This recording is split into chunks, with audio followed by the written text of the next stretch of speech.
കൊല്ലം അലയമൺ കരിക്കോണിൽ തെരുവ് നായയുടെ ആക്രമണത്തിൽ ഒരു കുട്ടി ഉൾപ്പെടെ 11 പേർക്ക് പരിക്കേറ്റു. ആക്രമിച്ച നായയെ നാട്ടുകാർ ചേർന്ന് തല്ലിക്കൊന്നു. കണ്ണൻ നായർ വിവരങ്ങളുമായി ചേരുന്നുണ്ട്. കണ്ണൻ, അതിന്റെ CCTV ദൃശ്യങ്ങൾ ആണ് നമ്മൾ കാണുന്നത്.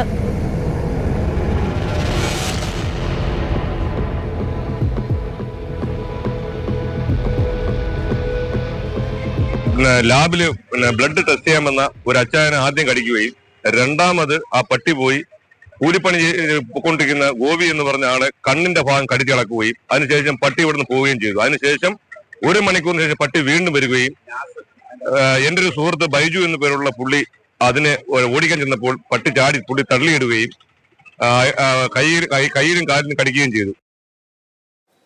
കണ്ണൻ നായർ കൊല്ലത്ത് നിന്ന് വിവരങ്ങളുമായി ചേരുന്നുണ്ട്. കണ്ണൻ, ഈ തെരുവുനായ പ്രശ്നം അത് ഇപ്പോഴും തുടരുകയാണ്. ഒരു കുഞ്ഞു മരിച്ചതിന്റെ ഒരു ആഘാതത്തിൽ നിന്ന് ഇപ്പോഴും നമ്മളൊന്നും മുക്തമായിട്ടില്ല. പലയിടങ്ങളിലും ഈ പ്രശ്നം ഇപ്പോഴും നിൽക്കുന്നുണ്ട്. ഏറ്റവും ഒടുവിലത്തെ ഉദാഹരണമാണ്. എന്താണ് ഉണ്ടായത്? പൂജ, തെരുവുനായ ശല്യം കാരണം എങ്ങനെ പുറത്തിറങ്ങുമെന്ന് അറിയാൻ വയ്യാതിരിക്കുന്ന ആൾക്കാരാണ് ഈ കിഴക്കൻ മേഖലയിലുള്ള ആൾക്കാർ.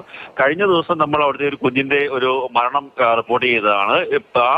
അതിന് സ്ഥലത്തിന് തൊട്ട് സമീപത്ത് തന്നെയാണ് ഈ അഞ്ചൽ എന്ന് പറയുന്ന പ്രദേശം. കിലോമീറ്ററുകൾ മാത്രമാണ് വ്യത്യാസമുള്ളത്. അവിടെ ആണ് ഇന്ന് ഈ തെരുവുനായുടെ ആക്രമണം ഉണ്ടായത്. 11 പേർക്കാണ് കടിയേറ്റത്. ആദ്യം 8 മണിയോട് കൂടി 2 പേരെ കടിച്ചു. അതിലൊരാൾ ലാബിൽ രക്തം ചെക്ക് ചെയ്യാൻ വേണ്ടി പരിശോധിക്കാൻ വേണ്ടി വന്ന ആളായിരുന്നു. രണ്ടാമത് ഒരു കൂലിപ്പണിക്ക് പോയി ജീവിതം മുന്നോട്ട് നയിക്കുന്ന ഗോപി എന്ന് പറയുന്ന വ്യക്തിയാണ്.